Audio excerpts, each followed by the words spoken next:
sede de sangue, força sobre-humana, uma mente brilhante e uma decisão que ultrapassa todos os limites da ética. No episódio de hoje, analisamos: seria possível replicar o que Morbius fez? Se transformar em um vampiro usando ciência real? Minha água benta e crucifixos já estão aqui só por precaução. Biotecnologia, engenharia genética, neurociência e morcegos. Tudo isso entra em cena em um dos experimentos mais ousados e absurdos de ficção moderna. E se não for tão absurdo assim? Mas antes, vamos introduzir nossa audiência sobre a doença do Dr. Morbius. Michael Morbius sofre de uma rara doença sanguínea congênita que causa fragilidade extrema, anemia crônica e necessidade constante de transfusão. Na vida real, há doenças similares, como a beta-talassemia major e a anemia de Fanconi, que afetam a produção de células sanguíneas. Exatamente. Doenças assim motivam pesquisas com terapia gênica, transfusões automatizadas e edição genética, um campo fértil e perigoso. DNA de morcego. Ciência ou loucura? O que você acha? Talvez um pouco dos dois, né? Morbius não batia muito da cabeça, mesmo sendo um gênio. Ele isolou os genes de morcegos hematófagos para criar um soro experimental. Parece loucura, né? Não totalmente. Os morcegos vampiros têm proteínas únicas na saliva, como a desmoteplase, usada em tratamentos de AVC. Mais do que isso, alguns genes desses animais regulam imunidade, regeneração e até sensores térmicos. O uso de genes animais em humanos já é feito. Chama-se xenotransgenia. Mas autoexperimento é um tanto irresponsável, não? O cientista, como cobaia, é comum na cultura pop, mas existem casos de cientistas que foram suas próprias cobaias. O casal de físicos Pierre e Marie Curie, pioneiros no uso da radioatividade, fizeram testes bem radicais. Em 1901, ela deixou uma amostra do elemento químico rádio no braço por 10 horas. Acabou ganhando uma queimadura profunda. Há suspeitas de que a anemia aplástica que a matou em 1934 também foi causada por radioatividade. Esse é um caso trágico mesmo. Mas o nosso Dr. Morbius é um cientista das histórias em quadrinhos, então ele não precisa obedecer a critérios de segurança certo. Em busca da cura, Morbius injeta o soro em si mesmo, algo que ecoa figuras reais, como o Dr. Barry Marshall, que ingeriu uma bactéria para provar sua teoria sobre úlceras. Mas o autoexperimento de Morbius é mais radical. Envolve edição genética com vetores virais, choque elétrico e isolamento em alto mar. Seria possível? Com o CRISPR e vetores adenoassociados, sim, embora ilegal e mortal. Se está curtindo o nosso conteúdo, considere se inscrever no canal. Super força e agilidade são características comuns nos vampiros, e isso é bem legal. Após o experimento, Morbius ganha força sobre-humana, reflexos extremos e velocidade absurda.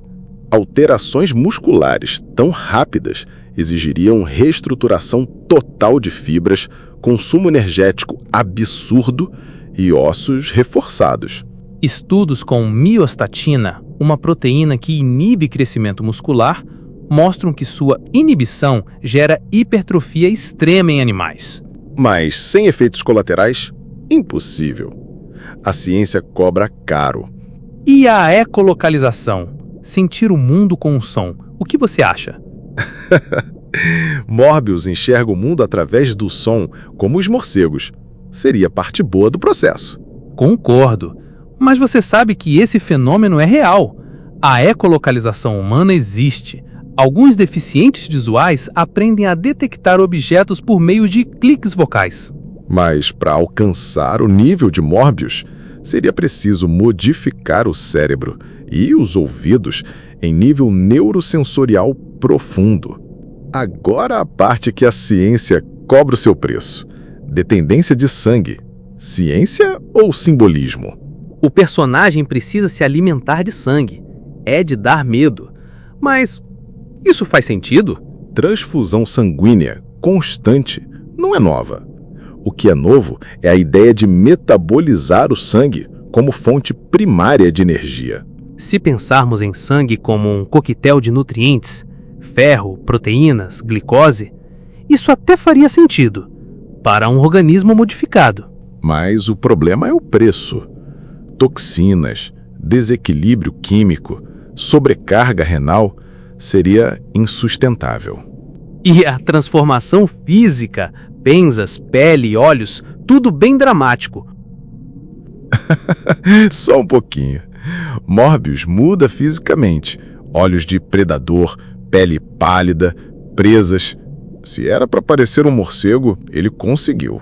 Mutação genética acelerada é algo perigoso, mas mutações somáticas, que afetam apenas o corpo, não a herança, são possíveis com terapia gênica local. Quer mudar os olhos? Modifica a melanina. Dentes? A proteína amelogenina. Mas fazer isso em horas exige uma biologia que ainda não dominamos. Só acontece nos quadrinhos. Essa parte é boa. Sangue sintético. A solução? No filme, Morbius tenta desenvolver um sangue sintético para evitar matar. Atitude nobre, concordo. Na vida real, já existem hemoglobinas artificiais como o Hemopur, mas nenhuma é tão eficaz quanto o sangue real. A dificuldade está em replicar a oxigenação, a viscosidade e a biocompatibilidade. Seja na ficção ou no laboratório, o sangue ainda é insubstituível. E a mordedura vampírica? Você acha possível ser transmissível? No universo do filme, quem é mordido por Morbius também vira um pseudo-vampiro. Mas isso tem base científica? Se o soro for viral, como muitos vetores de DNA, ele pode ser transmissível por fluidos corporais, como HIV e raiva. Ou seja, em teoria, o vampirismo poderia se comportar como uma virose altamente especializada. Sinistro. As implicações éticas e existenciais não parecem ser um problema para o Dr. Morbius, já que ele testou nele mesmo. Mas modificar seu corpo para sobreviver, transformar-se em um monstro para curar a si mesmo, qual o limite? A ciência pode, mas deve? O Dr. Morbius é um monstro ou um mártir? Essa é a pergunta que cada avanço científico acaba nos forçando a fazer. A ciência está mais perto dos vampiros do que imaginávamos. E talvez o que nos separa deles seja só uma escolha ou um soro errado. No próximo episódio, vamos explorar mais aberrações científicas de tirar o sono. Não percam! Bem-vindo ao Laboratório do Absurdo.